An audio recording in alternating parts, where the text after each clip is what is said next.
আমি এখন পায়রা কলোনি আর লাভবার্ড কলোনি একদম সামনে আছি, তোমরা দেখতে পাচ্ছ।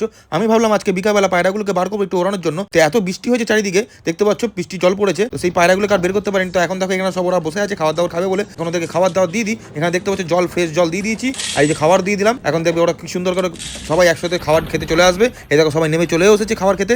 এখন ওরা সবাই পেট ভরে খাবার দাবার খাবে। তো এখন এখানে কলোনিটা আমি ওদের বন্ধ করে দেবো। এবার চলে যাবো আমি লাভবার্ড কলোনিতে। লাভবার্ডদের জন্য আমি নিয়ে এসেছি আজকে ক্যালসিয়াম। এমনিতে ওদের ক্যালসিয়ামের জন্য ওদেরকে ফিশ ক্যাটেল বোন খাওয়াই। এই যে দেখতে পাচ্ছ তোমাদের সামনে রয়েছে। তো এখন চলো কলোনির ভিতরে যাওয়া যাক। এই যে খরগোশটাকে বাইরে বার করে নিলাম। এই যে বক্সের মধ্যে খাবারগুলো দেখছো মিক্সিড, এই মিক্সিডগুলো পাখিগুলোকে দেবো। ফ্রেশ জল, খাবার দাবার সব ভালো করে সাজিয়ে গুছিয়ে দেবো।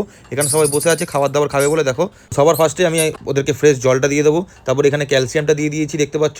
এখন ওদেরকে ফ্রেশ মিক্সিডটা দিয়ে দিলাম, দেখো কি সুন্দর লাগছে। আর এখানে নেস্টিং করার জন্য ওদেরকে আমি দিয়েছি খেজুরের পাতা। খেজুরের পাতা ওরা মুখে করে কি সুন্দরভাবে নিয়ে নিয়ে বক্সে আর হাড়ির মধ্যে সুন্দরভাবে বাসা বাঁধছে। তো বন্ধুরা আজকের মতো এদেরকে খাওয়া দাওয়া দেওয়া হয়ে গেল পায়রা আর লাভবার্ডদের। তোমাদের ভিডিওটা ভালো লাগলে লাইক করো, শেয়ার করো, সাবস্ক্রাইব করো। Tata, bye bye.